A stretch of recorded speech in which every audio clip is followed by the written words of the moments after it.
Assalamualaikum warahmatullahi wabarakatuh. Saya Paramita Citra Abadi yang akan mempresentasikan tugas individu dari kelompok 9 tentang menghitung portofolio optimal model SIM. Kelompok 9 ini terdiri dari Arin Armadiana Hutari, Sela Tansri Laurencia, Devita Febrianti, dan saya sendiri Paramita Citra Abadi. Perintah tugas yaitu jumlah 12 perusahaan 11 sektor, data maksimal per semester, batas kumpul waktu UAS, pengerjaan per kelompok, dipresentasikan per individu dalam bentuk video dan durasi maksimal 10 menit. Langsung saja, langkah pertama kita mencari data di www.investing.com.id. Lalu tampilannya seperti di bawah ini ya. Berikut adalah gambar dari perusahaan kelompok saya yang akan saya ambil datanya, yaitu perusahaan MTDL atau PT Metro Data Elektronik Tbk. Diambil datanya yang ada belakangnya Tbk-nya ya.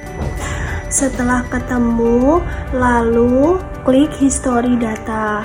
Di situ kita bisa ambil datanya per bulan, atau per hari atau per minggu. Jika kita sudah memperoleh data dari 11 perusahaan tadi, maka data tersebut nanti akan terdownload. Bentuknya dia sudah seperti Excel gitu ya teman-teman. Nanti kita akan mengambil datanya di bagian close press-nya saja. Langkah selanjutnya kita mencari RF atau BI rates di Badan Pusat Statistik. Nah, seperti ini ya guys tampilannya. Selanjutnya, langkah yang kelima mencari data IHSG. Nah, data IHSG ini kita mencarinya sama ya guys di www.investing.com.id. Lalu, klik data historis, kemudian kita download data tersebut. Langkah yang keenam dari tutorial YouTube sebelumnya sudah di-share perhitungan Excel serta cara menghitung portofolionya. Dari situ penulis mengikuti semua cara dan mengikuti perintah penugasannya, yaitu data diolah per semester atau 6 bulan. Yang pertama kita tinggal masukin data close press-nya. Jadi tampilannya sudah seperti ini. Kita tinggal mengambil data close press-nya lalu di copy paste di sini ya guys. Lalu yang ketujuh, selanjutnya kita mengimpor data aktual return-nya guys. Selanjutnya langkah yang terakhir yaitu tabel kesimpulan seperti ini ya.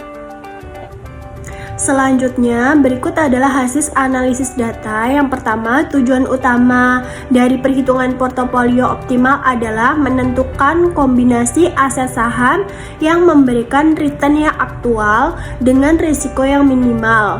Kedua, dapat membantu investor dalam mengambil keputusan investasi berdasarkan analisis risiko dan potensi return. Yang kedua, berdasarkan perhitungan tabel, terdapat 7 perusahaan yang optimal, yaitu perusahaan MLPT, PTRO, SMGR, KLBF, MTDL, BBNI, dan ASII.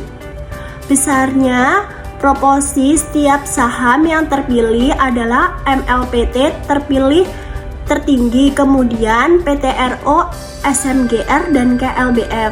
Perhitungan proporsi tersebut dapat menjadi bahan pertimbangan bagi investor jika ingin menanamkan modalnya ke dalam portofolio optimal.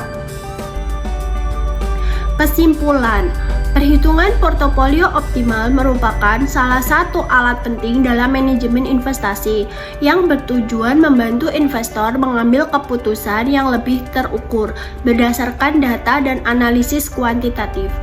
Analisis portofolio optimal memprioritaskan diverifikasi dan pemilihan aset yang tepat untuk mencapai tujuan finansial dengan risiko yang dapat diterima. Selanjutnya yang kedua, diverifikasi sebagai salah satu prinsip utama dalam perhitungan ini memungkinkan investor untuk mengurangi risiko tanpa mengorbankan potensi imbal hasil.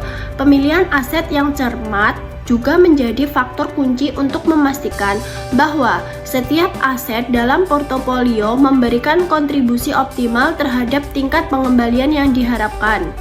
Yang ketiga, melalui analisis ini, investor mendapatkan wawasan yang lebih mendalam mengenai kombinasi aset yang efisien, sehingga dapat merencanakan strategi investasi yang sesuai dengan profil resiko mereka.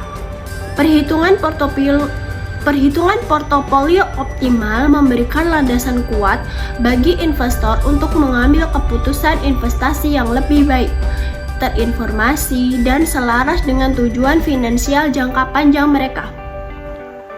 Baik, mungkin itu saja yang dapat saya sampaikan. Jika ada kurangnya, saya mohon maaf.